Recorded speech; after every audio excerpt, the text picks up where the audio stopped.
Bon matin à tout le monde. Ça va bien? Vous avez bien dormi? Ah, plusieurs ont bien dormi. Oui, moi très bien. Hein? Plusieurs ont bien dormi ici. Merveilleux. Vous savez, quand mon épouse a commencé à pratiquer la médecine dentaire à l'âge de 24 ans, mon épouse se faisait à plusieurs reprises prendre pour une adolescente qui était en stage ou peut-être l'assistante dentaire. Son assistante avait fin quarantaine, début cinquantaine. Et puis, j'imagine que les clients s'attendaient à quelqu'un qui avait un look un peu plus âgé quand les gens consultaient là, pour les soins dentaires. Euh, puis, souvent, on est porté à se méprendre parce on s'attend à des choses de la part de peut-être de l'enseignant, qui est l'enseignant dans la salle, qui va être le responsable. Puis Jésus, plusieurs personnes n'ont pas voulu croire que c'était le Messie, que c'était le Sauveur envoyé par Dieu.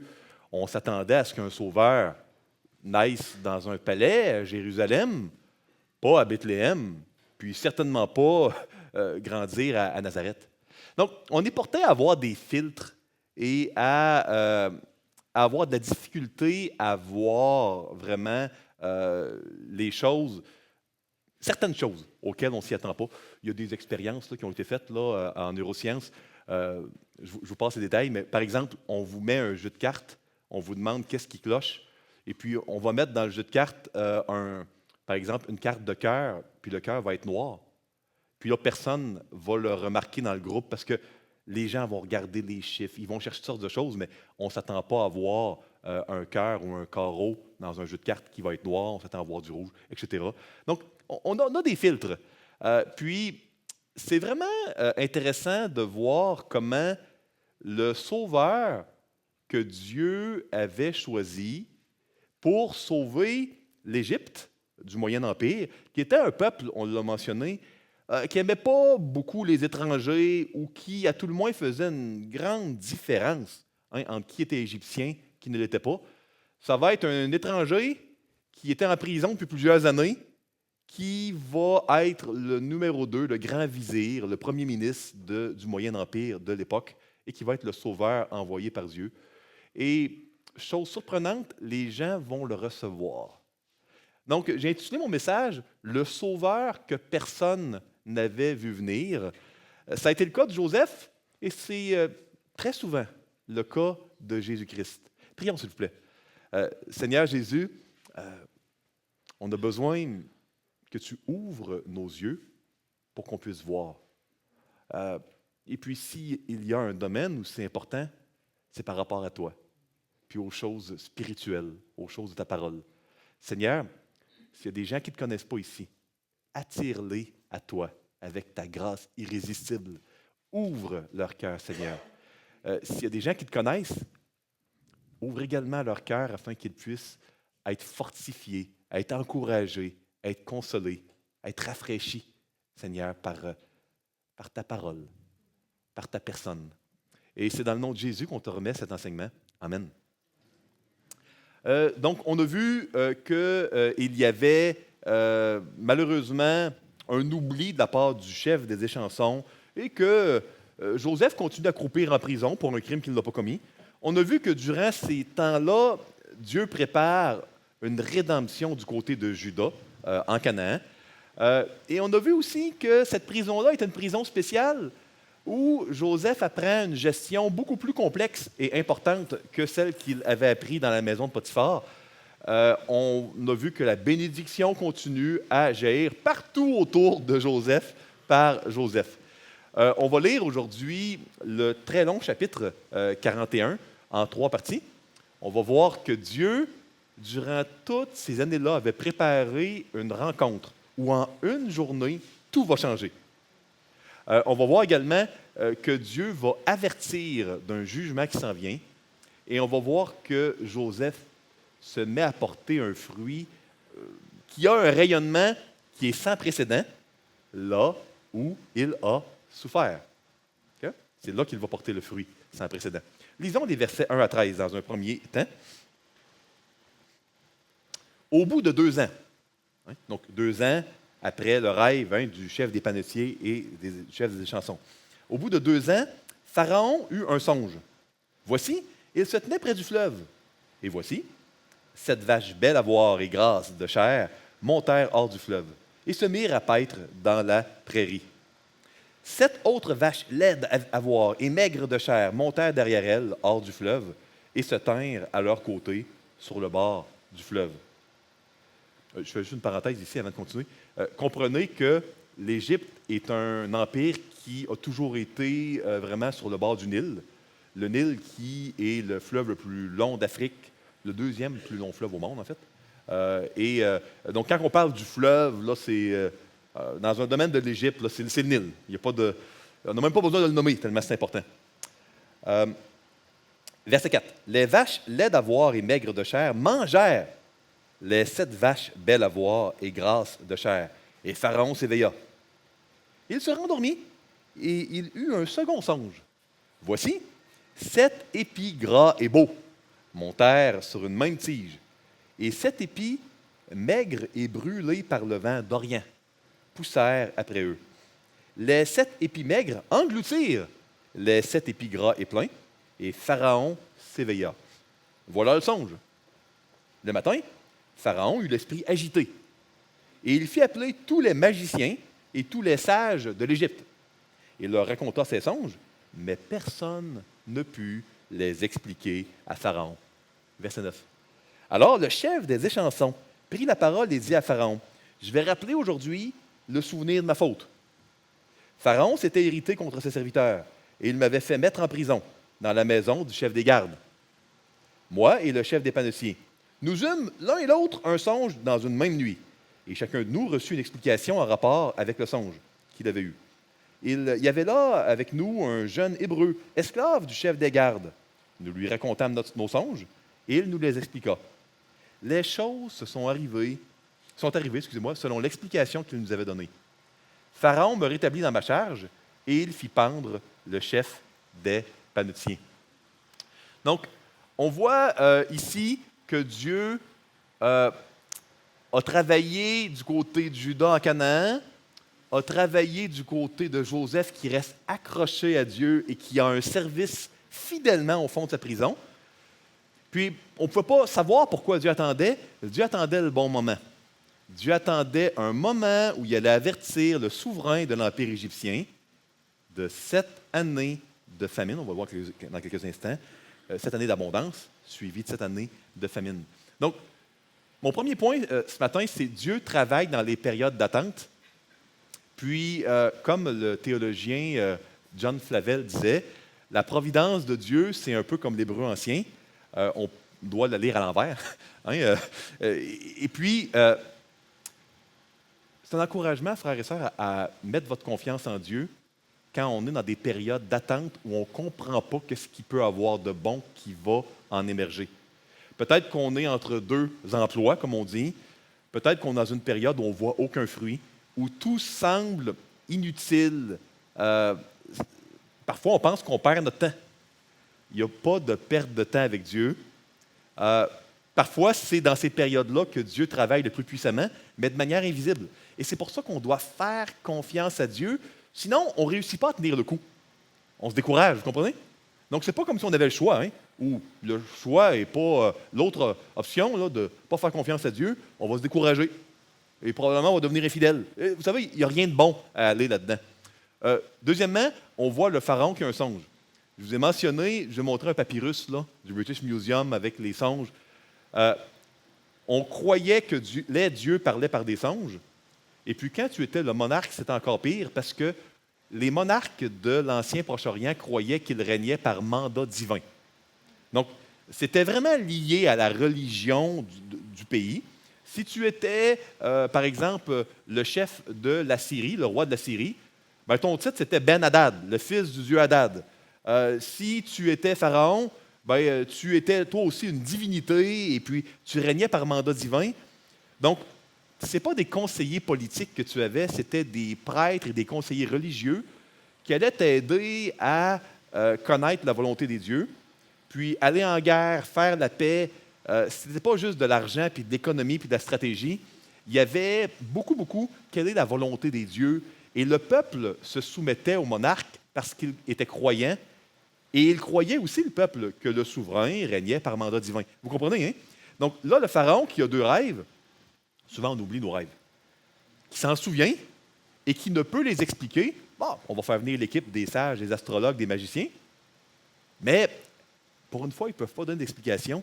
Ça, c'est inquiétant. C'est très inquiétant. Et c'est pour ça que là, le chef des échansons se rappelle soudainement qu'il y a 2 ans, il y avait un jeune esclave hébreu qui, lui, réussissait à expliquer les songes avec exactitude. Les 2 rêves sont les suivants. Premier rêve, il y a 7 vaches au début, des belles, grasses, qui ils sortent de quoi? Bien, ça sort tout du Nil, parce que c'est de là que c'est la vie, hein, puis l'agriculture, tout est lié au Nil, hein, quand on est dans le Moyen Empire de l'Égypte. Puis là, il y a 7 vaches laides et maigres qui vont engouffrer les belles vaches. Donc, normalement, les vaches, je ne sont pas supposées manger d'autres vaches, mais dans le songe, c'est ce qui se passe. Il se réveille. C'est cauchemardesque pour lui. Surtout que les Égyptiens, ils n'aimaient pas de trop près les troupeaux, ni les éleveurs. Ce n'était pas des choses qu'ils aimaient là, de près. Ensuite, deuxième rêve, 7 épis gras, beaux, qui vont être engouffrés par 7 épis très maigres et rachitiques. Ce sont les 2 rêves qu'ils ont eus. Lisons la suite dans les versets 14 à 36. Verset 14. Pharaon fit appeler Joseph. On le fit sortir en hâte de prison. Il se rasa, changea de vêtements et se rendit vers Pharaon. Pharaon dit à Joseph, « J'ai eu un songe, personne ne peut l'expliquer, et j'ai appris que tu expliques un songe après l'avoir entendu. » Joseph répondit au Pharaon en disant, « Ce n'est pas moi, c'est Dieu qui donnera une réponse favorable à Pharaon. » Pharaon dit alors à Joseph, « Dans mon songe, voici, je me tenais sur le bord du fleuve. Et voici 7 vaches grasses de chair et belles d'apparence montèrent hors du fleuve et se mirent à paître dans la prairie. 7 autres vaches montèrent derrière elles, maigres, fort laides d'apparence et décharnées. Je n'en ai point vu d'aussi laides dans tout le pays d'Égypte. » Là, je fais une pause. Quand vous lisez des trucs qui sont répétitifs dans votre Bible, particulièrement dans l'Ancien Testament, vous devez regarder, OK, il y a 2 réactions à avoir. La réaction moderne, c'est lire en 5e vitesse la 2e fois, parce qu'on l'a lu une fois, puis on est tanné, puis on veut se rendre à la fin. Et ça, c'est une erreur. Parce que quand il y a une répétition, les anciens Hébreux mettaient souvent des petites différences dans la 2e pour mettre en relief quelque chose. Vous comprenez? Donc, quand vous voyez une répétition, on répète une affaire, au lieu d'aller en 5e vitesse, ralentissez en première et cherchez ce qui est différent avec la première fois. Donc là, moi, je veux juste vous le mentionner. Je vous ai résumé, hein, la première fois, les 2 rêves. Regardez les différences ici. Et il y en a à peu près toujours dans l'Ancien Testament quand on répète un long dialogue ou un rêve ou un songe. Avec tout ça, j'étais rendu au verset 19. Merci. 7 autres vaches montèrent derrière elles, maigres, fort laides d'apparence et décharnées. Je n'en ai point vu d'aussi laides dans tout le pays d'Égypte. 20. Les vaches décharnées et laides mangèrent les 7 premières vaches qui étaient grasses. Elles les engloutirent dans leur ventre, sans qu'on s'aperçoive qu'elles y étaient entrées. Et leur apparence était laide, comme auparavant. Et je m'éveillai. Je vis encore en songe 7 épis pleins et beaux, qui montèrent sur une même tige, et 7 épis vides, maigres, brûlés par le vent d'Orient, poussèrent après eux. Les épis maigres engloutirent les 7 beaux épis. Je les dis aux magiciens, mais personne ne m'a donné l'explication. Joseph dit à Pharaon, « Ce qu'a rêvé Pharaon est une seule chose. Dieu a fait connaître à Pharaon ce qu'il va faire. Les 7 vaches belles sont 7 années, et les 7 épis beaux sont 7 années. C'est un seul songe. Les 7 vaches décharnées et laides, qui montaient derrière les premières, sont 7 années, et les 7 épis vides, brûlés par le vent d'Orient, seront 7 années de famine. Ainsi, comme je viens de le dire à Pharaon, Dieu a fait connaître à Pharaon ce qu'il va faire. Voici, il y aura 7 années de grande abondance dans tout le pays d'Égypte. 7 années de famine viendront après elles, et l'on oubliera toute cette abondance au pays d'Égypte, et la famine consumera le pays. Cette famine qui suivra sera si forte qu'on ne s'apercevra plus de l'abondance dans le pays.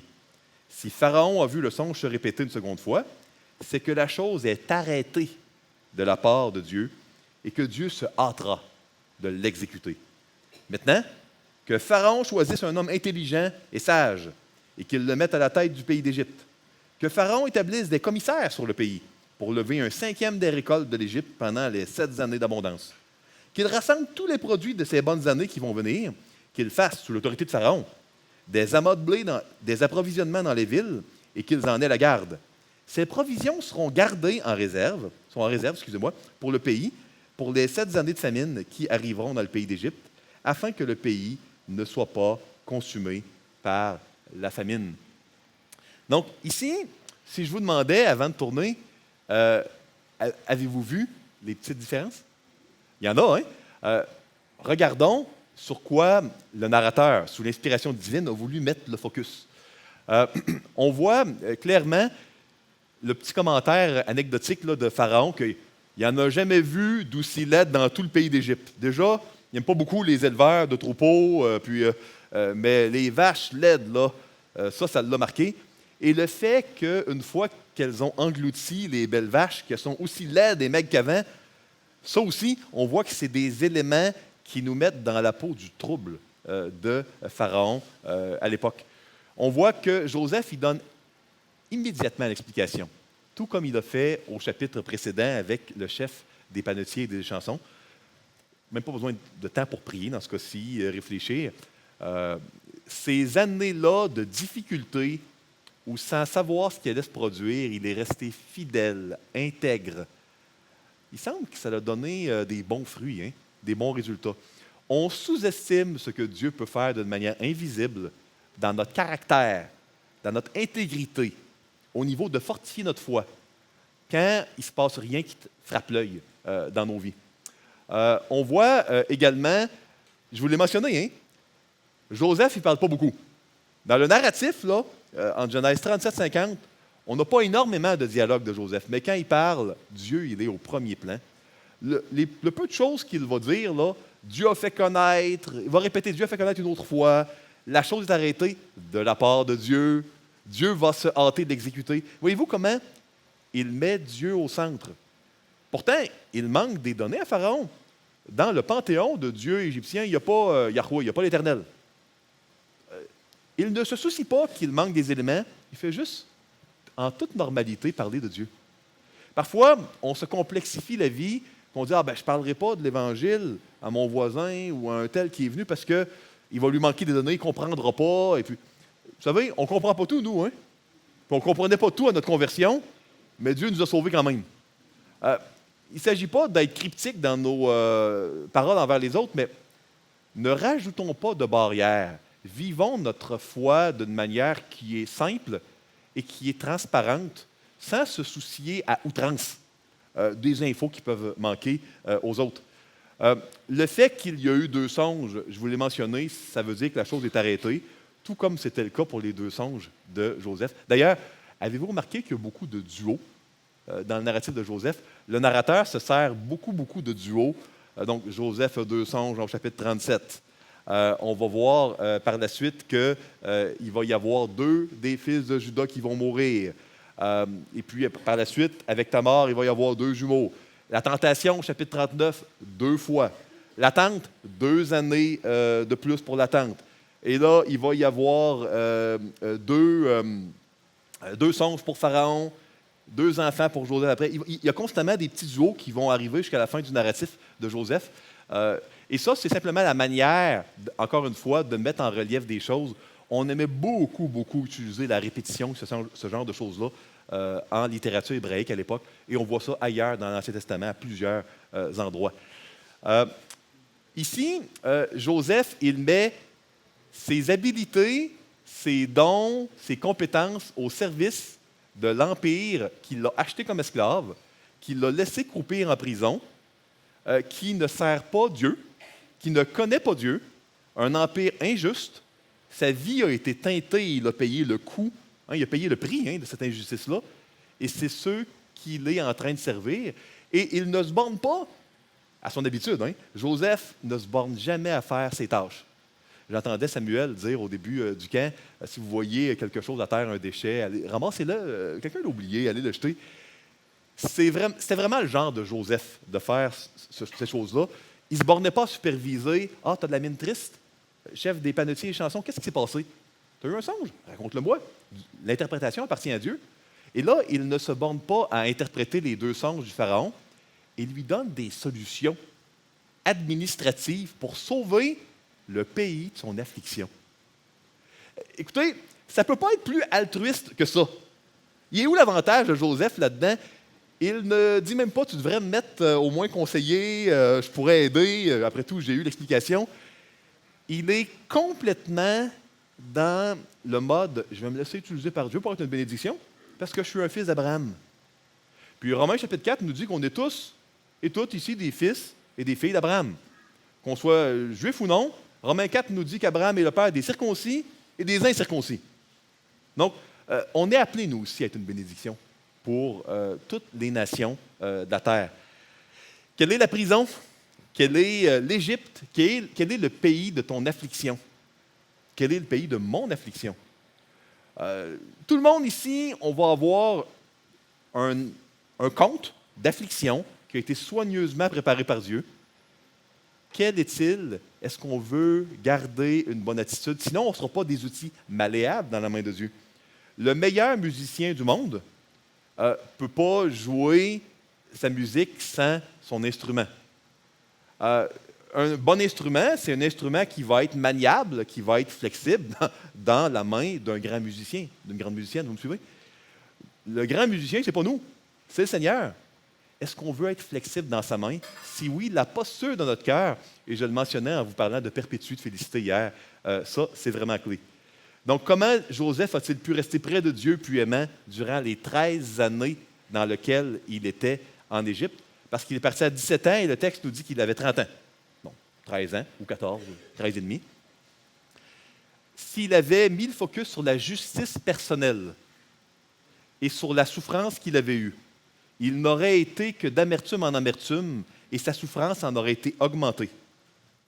Je répète, si durant les 13 années d'injustice de Joseph, il avait été avec un focus premier, non sur Dieu, mais sur lui, sur sa souffrance, pour l'explorer de plus en plus, et la capacité d'injustice, il n'y aurait que de la haine envers les Égyptiens qui serait émergée, certainement pas la notion de la gloire de Dieu.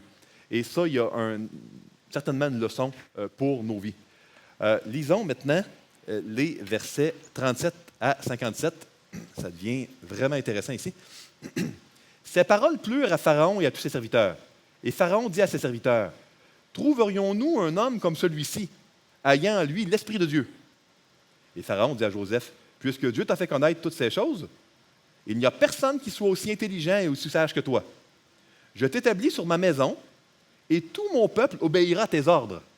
Le trône seul m'élèvera au-dessus de toi. » Pharaon dit à Joseph, « Vois, je te donne le commandement de tout le pays d'Égypte. » Pharaon ôta son anneau de la main et le mit à la main de Joseph. Il le revêtit d'habits de fin lin et lui mit un collier d'or au cou. Il le fit monter sur le char qui suivait le sien et l'on criait devant lui, « À genoux! » C'est ainsi que Pharaon lui donna le commandement de tout le pays d'Égypte. Il dit encore à Joseph, « Je suis Pharaon, et sans toi, personne ne lèvera la main ni le pied dans tout le pays d'Égypte. » Pharaon appela Joseph du nom de Tsapnak-Panéak et lui donna pour femme Asnath, fille de Potiphéra, prêtre d'On. Et Joseph partit pour visiter le pays d'Égypte. Joseph était âgé de 30 ans lorsqu'il se présenta devant Pharaon, roi d'Égypte, et il quitta Pharaon et parcourut tout le pays d'Égypte. Pendant les 7 années de fertilité, la terre rapporta abondamment. Joseph rassembla tous les produits de ces 7 années dans le pays d'Égypte. Il fit des approvisionnements dans les villes, mettant dans l'intérieur de chaque ville les productions des champs d'alentour. Joseph amassa du blé comme le sable de la mer, en quantité si considérable, écoutez bien ça, que l'on cessa de compter parce qu'il n'y avait plus de nombre. Avant les années de famine, donc on sait que la naissance ici va être entre l'âge de 30 à 37, ok? Parce que c'est avant les années de famine. Il naquit à Joseph 2 fils, que lui enfanta Asnath, fille de Potiphéra, prêtre d'On. Joseph donna au premier-né le nom de Manassé, car, dit-il, Dieu m'a fait oublier toutes mes peines et toute la maison de mon père. Et il donna au second le nom d'Éphraïm, dit-il, car, dit-il, Dieu m'a rendu fécond dans le pays de mon affliction. Les 7 années d'abondance qu'il eut au pays d'Égypte s'écoulèrent, et les 7 années de famine commencèrent à venir, ainsi que Joseph l'avait annoncé. Il y eut une famine dans tous les pays, mais dans tout le pays d'Égypte, il y avait du pain. Quand tout le pays d'Égypte fut aussi affamé, le peuple cria à Pharaon pour avoir du pain. Pharaon dit à tous les Égyptiens, « Allez vers Joseph et faites ce qu'il vous dira. » La famine régnait dans tout le pays. Joseph ouvrit tous les lieux d'approvisionnement et vendit du pain aux Égyptiens. La famine augmentait dans le pays d'Égypte. Et de tous les pays, on arrivait en Égypte pour acheter du blé auprès de Joseph, car la famine était forte dans tous les pays. Mais bon, on répète, la famine est forte dans tous les pays, dans tous les pays. C'est le point qu'on doit ici retenir. Ici, il y a un revirement assez impressionnant. Au chapitre 37, on a volé la tunique de plusieurs couleurs de Joseph. Hein? On lui a enlevé son héritage. Au chapitre 39, il perd aussi sa tunique d'esclave parce que c'est la femme de Potiphar qui la garde. Il est en prison. Ben là, on va le raser, on va le laver. On va lui donner une tenue décente avant d'arriver devant Pharaon. Puis par la suite, là, quand il devient grand vizir, un premier ministre de l'empire, du Moyen Empire égyptien, on le revêt d'un habit royal de fin lin, bien plus beau, bien plus riche que celui qu'il avait avant. On lui donne un collier d'or. Et là, on lui donne quelque chose de très spécial. On lui donne le sceau de Pharaon. Puis là, je veux un peu vous expliquer c'est quoi que ça veut, qu'est-ce qu'on doit comprendre là-dedans. La monarchie absolue de l'Empire égyptien, c'était vraiment beaucoup plus absolu qu'on peut le comprendre. Le pharaon était une divinité, il n'y avait pas de compte à rendre aux humains. Il pouvait enlever la vie à qui il voulait, il pouvait faire ce qu'il voulait.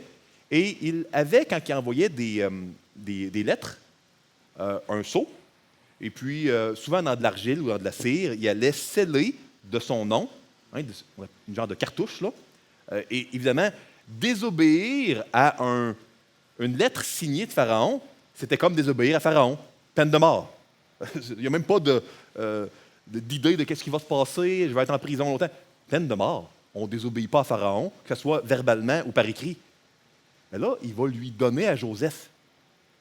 Comprenez? Donc, ultimement, il n'est pas Pharaon, mais c'est presque tout comme, parce que quelqu'un qui lui désobéit quand il signe avec le sceau de Pharaon, peine de mort. Il va lui changer son nom parce que, souvenez-vous, les Égyptiens faisaient une différence envers ceux qui ne sont pas Égyptiens. Ah, ben, qu'est-ce que ça donne tienne? On va lui donner les habits de Pharaon. On va lui donner un nom égyptien. Asnath Panéak, en égyptien ancien, ça veut dire Dieu parle, Dieu vit. Un nom très évocateur pour les Égyptiens. On va lui donner un nom égyptien et on va prendre la divinité la plus importante du panthéon égyptien, le dieu Ré, le dieu Ra, le dieu du soleil. C'était un dieu qui était célébré sous une ville que nous, on connaît comme Héliopolis, mais qui s'appelait la ville d'On. Donc, Potiphéra était le prêtre de la divinité importante. On va lui donner vraiment une femme égyptienne de la noblesse. Donc, on va en faire un Égyptien. Il va être rasé. Et là, on doit comprendre que dans l'Ancien monde, avant Alexandre le Grand, là, il y a pas, le seul peuple qui se rasait, c'était les Égyptiens. Il y avait des miroirs puis des lames en cuivre, là, très, très, très aiguisées. Donc, ça a été les Grecs et les Romains plus tard qui ont popularisé se raser. Donc, les Moabites, les Édomites, les Ammonites, les Hébreux, tous ces peuples-là avaient des barbes et c'était très important. Donc, on pouvait reconnaître d'un coup d'œil un Égyptien. Et, bon, les Égyptiens étaient un peuple qui était très, très propre. Et la propreté, c'était vraiment important. Donc, les prêtres et puis la noblesse se rasaient partout pour pas qu'il y ait de poux. On est dans un milieu là, près du Nil, là, où il fait très, très chaud. Donc, raser de près, partout, c'était vraiment un peu là, la mode égyptienne là, qu'on peut reconnaître à cet endroit-là. Donc, quand on voit que Asnath est la fille de Potiphéra, Potiphéra était un nom qu'on a dans les archives archéologiques de cette époque-là. C'est vraiment un nom égyptien que plusieurs avaient à cette époque-là. Ça, c'est assez intéressant de voir ça. Et là, Joseph met en place un système de prélèvement. Il a proposé de donner une taxe de 20 il y a tellement d'abondance dans le pays que ça ne dérange pas les gens, puis même si ça le dérangerait, Pharaon, c'est pas une démocratie. Il a le pouvoir de vie ou de mort. Et il est un Dieu sur terre. Donc, on fait ce qu'il nous dit. Hein. Vous me suivez, hein? Donc, il met en place une taxe. Et là, ça devient vraiment intéressant parce que, vous savez, quand on date, puis permettez-moi une capsule archéologique, puis on va revenir ici après, mais je trouve ça fascinant. Quand on... bon, je vais commencer un peu avec... on est à la fin des années 1800. Okay? Il y a un archéologue du nom de William Petrie qui sait qu'il y a une grande pyramide, la pyramide de Sésostris II, qui est le pharaon de l'époque de Joseph. Okay? Et il dit, je vais aller explorer autour. On est à la fin des années 1800. Il voit un champ de briques. On va aller creuser. Et là, on découvre les fameux papyrus de l'A1 que vous pourriez aller voir à Londres, au Petrie Museum. Il y en a beaucoup. Et là, on découvre que sous le règne de Sésostris II, apparaît en Égypte quelque chose de nouveau, une administration extrêmement sophistiquée au niveau des récoltes, au niveau des scribes, des comptes, etc. Ça apparaît à ce moment-là, sous Sésostris II, et c'est une bureaucratie là, hyper sophistiquée où le personnel, les transferts, les propriétés, on va voir que des propriétés, ça a un lien plus tard, les comptes, les livraisons de grains, les rations, tout ça, c'est enregistré par les scribes. Et on découvre que ça part de cette époque-là, du règne de ce pharaon-là, Sésostris II.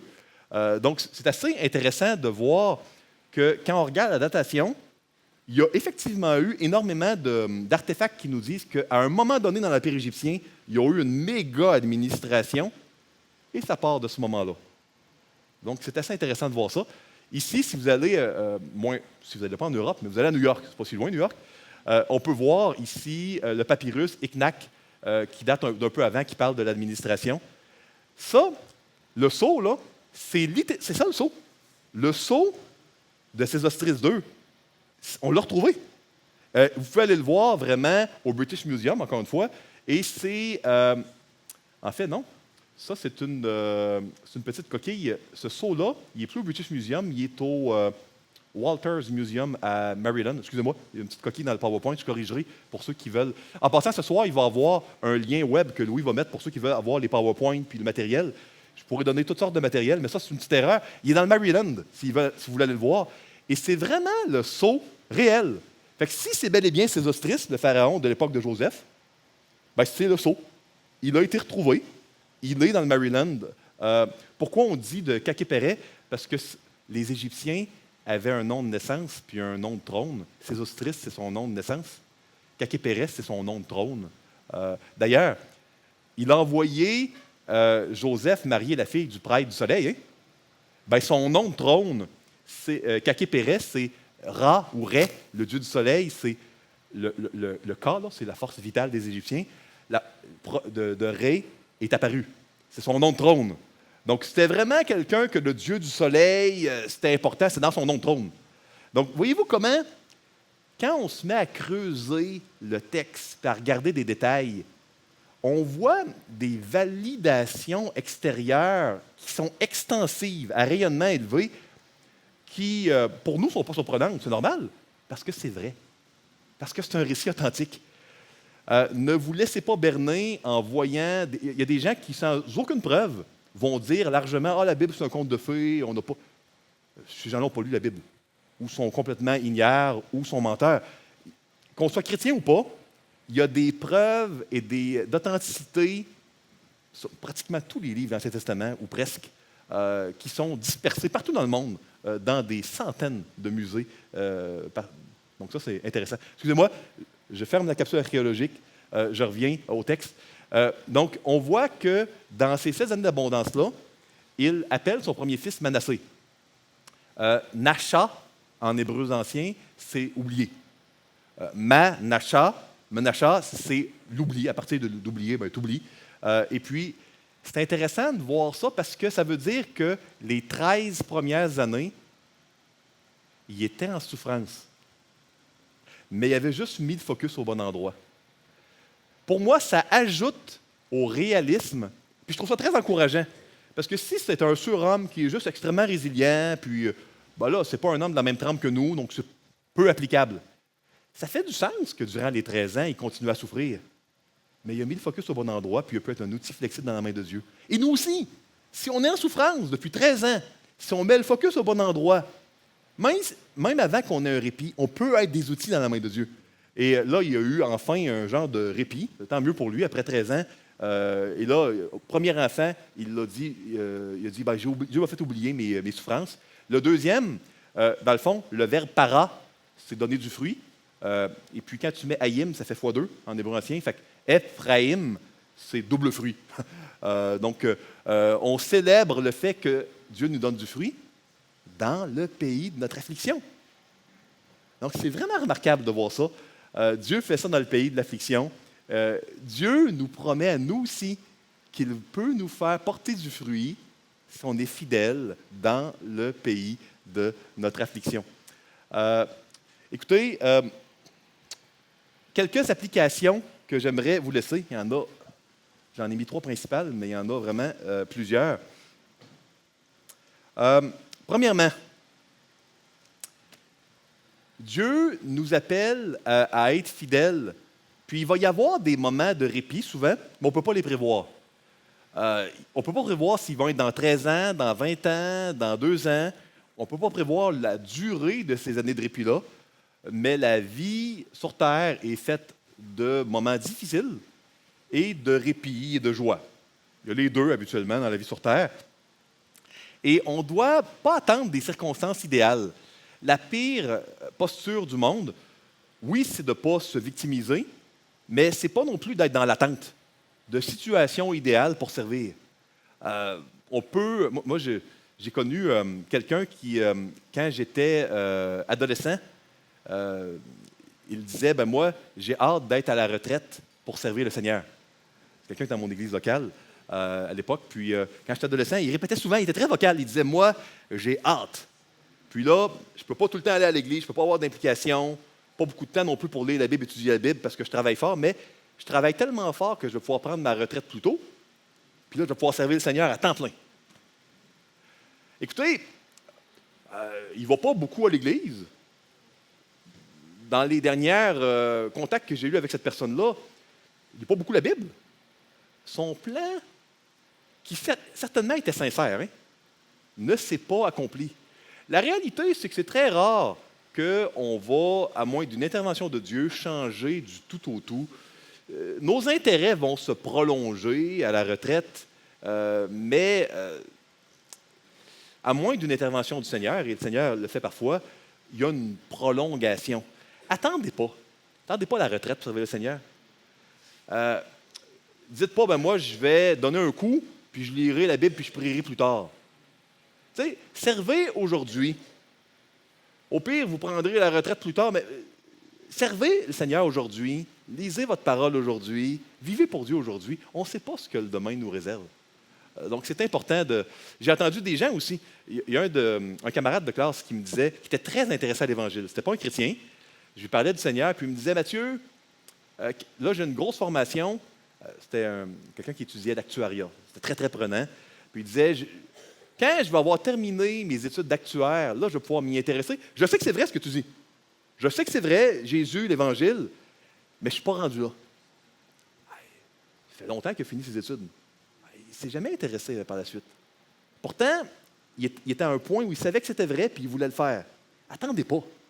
Servez le Seigneur aujourd'hui. Ne méprise jamais les délais de Dieu. Puis malheureusement, les gens autour de vous vont probablement les mépriser parce que, écoutez, soyons pas utopiques.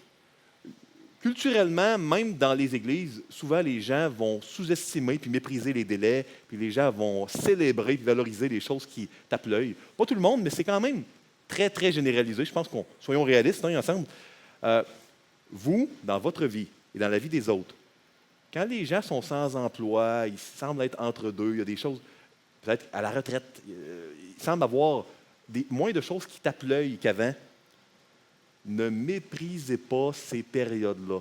Parce que dans la Bible, on voit fréquemment Dieu faire de grandes choses dans les délais. Si vous êtes jeune ici, puis vous dites, moi, je n'ai pas l'impression que je vais faire de grandes choses, ou si vous dites, moi, je n'ai pas l'appel à être pasteur ou à être missionnaire, donc je ne pense pas que les grandes choses sont pour moi. Écoutez, c'était pas un pasteur, Joseph? C'était un fonctionnaire. Daniel aussi, en passant, dans le livre Daniel. C'était pas un pasteur, c'était pas un rabbin, c'était un fonctionnaire. Ne mettez pas des boîtes sur ce que le Seigneur peut faire avec vous. Peu importe votre âge puis votre appel, ne méprisez pas ce que Dieu peut faire avec vous. Et dernier point que je veux vous laisser. Pharaon a été assez intelligent sous la souveraineté de Dieu pour aller vers Joseph. Il y a certainement de l'opposition dans une cour royale quand Pharaon prend un prisonnier non égyptien puis lui dit, lui, qui hier croupissait en prison, va désormais devenir votre patron. Puis il peut vous tuer. Il va vraiment avoir le pouvoir de vie et de mort sur vous. Les courtisans qui étaient là depuis 15 et 20 ans, moi, je suis certain qu'il y avait de la politique, ça devait être terrible. Dans les cours royales de l'époque, d'ailleurs, on le sait par certaines archives, un peu les magouilles qui se faisaient pour essayer d'avoir plus de pouvoir. C'est pas pour rien qu'on les appelait des courtisans, les gens dans les cours royales.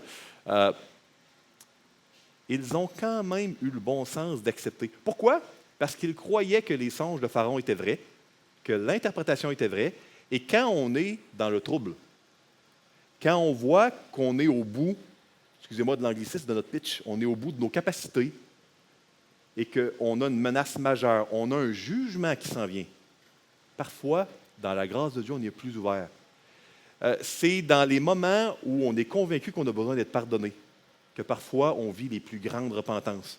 C'est dans les moments où notre besoin de Dieu il est le plus incontestable et le plus clair que parfois on est le plus sage.